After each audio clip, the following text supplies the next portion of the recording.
Bonsoir à tous.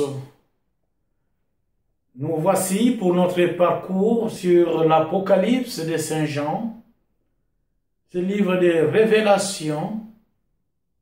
Ce soir, nous voulons parler du règne des 1000 ans. Le règne des 1000 ans que nous rencontrons au chapitre 20 et 21 du livre d'Apocalypse. Ces deux chapitres forment un tout. C'est un ensemble. Parce qu'il y a un thème qui se dégage. Dans ce chapitre, le thème central qui se dégage, c'est le règne du Christ sur la terre pendant 1000 ans. Et le règne du Christ sur la terre avec ses élus est vraiment confirmé dans le chapitre 20 d'Apocalypse, des versets 2, 3, 4 et 5. Mais la question qu'on doit se poser, si le règne du Christ est 1000 ans, va-t-il régner sur la terre? Et s'il va régner sur la terre, où seraient les dragons? Les dragons, va-t-il régner aussi sur la terre? Parce que, en parlant de l'Armageddon, nous avons bien signifié ce que pouvait signifier la bataille, le combat spirituel d'Armageddon. L'Armageddon, c'est bien le Christ qui n'est pas directement en cause. Il s'agit du combat spirituel que vit l'homme. C'est le dragon qui va combattre les saints, les martyrs, les saints. Les martyrs comme témoins, baptisés dans le Christ, ils sont habités par la sainteté même de Dieu, parce qu'ils sont l'inhabitation de Dieu, les temples de l'Esprit Saint. Mais ils sont combattus par les dragons. Et les dragons sur la terre, quand ils combattent, va combattre pendant 1000 ans. 1000 ans, ce n'est pas un temps chronologique qu'il faut considérer. 1000 ans, c'est un temps de la bénédiction totale et plénitude. Il faut comprendre ça dans un langage symbolique et imagé. Parce que c'est une durée d'une bénédiction très intense. Et la Bible parlait déjà des 1000 boucliers, des héros ornant la tour de David. Ces 1000 boucliers servaient à l'évacuation des coups de l'épouse, du cantique, des cantiques au chapitre 4, verset 4. Nous pouvons penser aussi aux 1000 sigles. Ces 1000 sigles sont rapportés dans la vigne idéale de l'amour dont parle le livre des Cantiques, au chapitre 8, versets 11 à 12.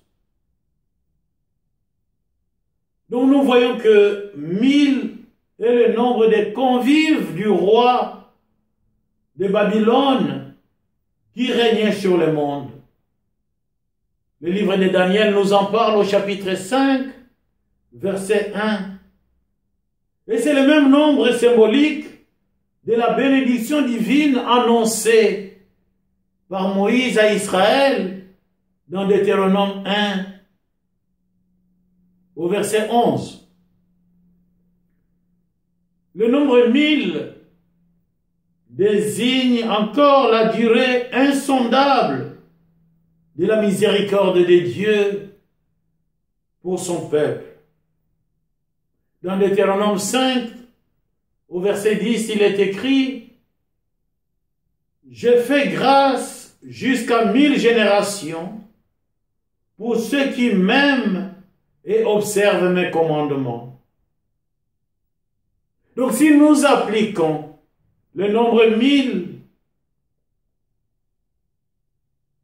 au récit apocalyptique, prophétique, dans cette vision que nous représente Saint Jean, nous comprenons que le règne de 1000 ans signifie non pas une durée chronologique précise, mais un état de grâce spirituelles dans lesquels se retrouvent les saints, les martyrs, le peuple de Dieu, l'Église.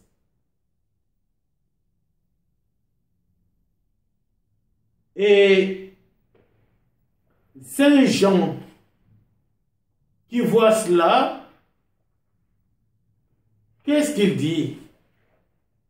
Il dit, « Et je vis un ange descendre du ciel avec la clé de l'abîme et une grande chaîne dans la main.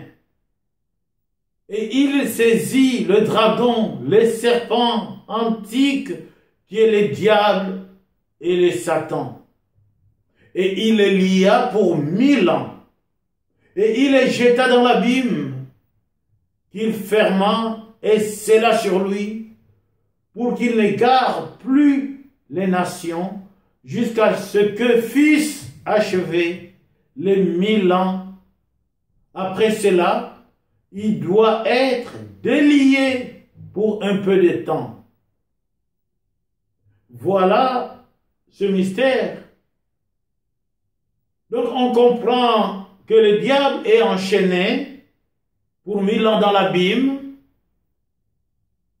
mais si on comprend bien le texte, il sera relâché un jour.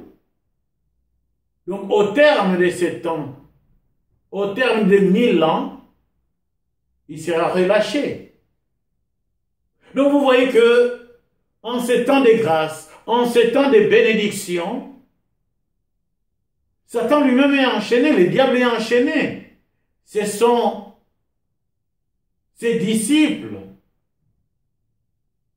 qui travaillent, qui déroutent le peuple de Dieu, qui salissent et suivent la sanctification. Et Jean dit, je vis des trônes et des personnes s'assirent dessus. Et il leur fut donné de juger. Les trônes nous font penser aux 24 vieillards. Les 24 vieillards dont parle le livre d'Apocalypse au chapitre 4, verset 4 et au chapitre 11, verset 16. Ils sont assis sur les trônes. Et ces trônes, ce sont ces vieillards qui spirituellement sont nos ancêtres spirituels, que ce soit dans l'Ancien ou dans le Nouveau Testament. Dans l'Ancienne Alliance, que Dieu va sceller avec son peuple, comme dans la Nouvelle Alliance qu'il va sceller avec nous dans les sangs du Christ, les vieillards ont leur place de choix. Ces vieillards, que font-ils? Ces vieillards, ils sont là. Ils ont refusé d'adorer la bête. Ils ont refusé d'adorer l'image de la bête et la bête. Comme les saints ont refusé d'adorer l'image de la bête et la bête. Nous avons parlé de ces bêtes que vous connaissez bêtes de la mer, bêtes de la terre. Et quand on refuse d'adorer les bêtes, ou la bête, du coup, on entre dans la famille, dans la grande famille des vieillards, parce qu'on est oint, on est saint, on est martyr, véritablement témoin du Christ, l'agneau véritable. Et le Christ nous fait vivre pendant 1000 ans, donc dans la grande bénédiction, dans la plénitude de la bénédiction, dans l'abondance de la grâce divine. C'est cela 1000 ans. Et le diable, pendant ces 1000 ans, lui, il est enchaîné. Mais quand on va le relâcher, ça sera la grande séduction. Il sera irrité. Parce qu'il se sent, là, il est enfermé. Et il n'est pas content. Donc ceux qui vont ressusciter, la première résurrection, ce n'est pas pour ceux qui seront jugés, mais c'est pour ceux qui sont déjà dans le Christ, avec le Christ, dans le royaume. Ce sont les saints, les martyrs, qui vivent cette première résurrection dans la plénitude de la bénédiction des grâces, signifiée par 1000 ans. Et pendant ce temps, ceux qui ne sont pas encore dans la gloire, qui sont sur terre, vont combattre, vont continuer le combat, la guerre de Armageddon, pour que le sang de l'agneau, le temps de la grâce, leur soit accordé. Parce que dans Armageddon, c'est le dragon qui combat les chevaliers et son armée. Les cavaliers et son armée sont combattus. Il ne s'agit pas du Christ qui est combattu, mais des saints qui sont combattus. Parce que le Christ ne se retrouve pas sur terre. Là, nous sommes dans le mystère de la résurrection. Le Christ mort, ressuscité et dans la gloire.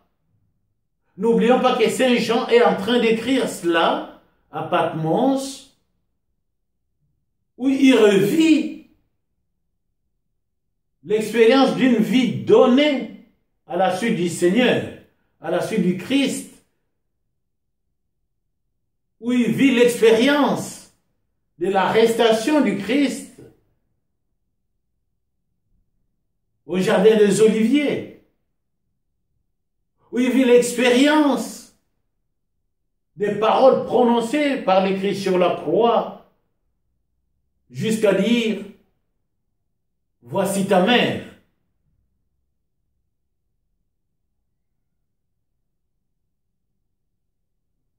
Comment serons-nous de ceux qui bénéficient de la plénitude de la bénédiction de la grâce divine, grâce sanctifiante, vivifiante? Est-ce que nous avons vraiment souci? Nous portons en nous ce souci d'être avec le vieillard sur le trône pour juger les 12 tribus d'Israël? Est-ce que nous portons en nous cette préoccupation, cette passion de la bénédiction?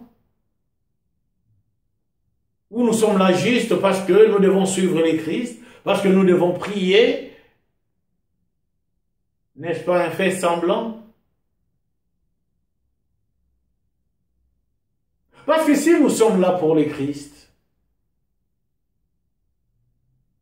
c'est-à-dire nous choisissons le Christ, le péché c'est un acte personnel, mais un acte personnel qui peut détruire toute une nation, tout un groupe.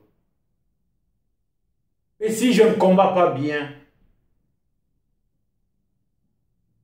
Parce que je suis en train de mener une vie de combats spirituels. Je suis en train d'expérimenter l'Armageddon chaque jour de ma vie. Si je ne combats pas bien, je suis dans la trahison du Christ. Le manque de péché, c'est l'amour. L'amour du Christ. L'amour de celui qui nous sanctifie. L'amour de celui qui nous donne l'Esprit Saint pour combattre. Combattons les bons combats en gardant bien notre foi. Je vous remercie.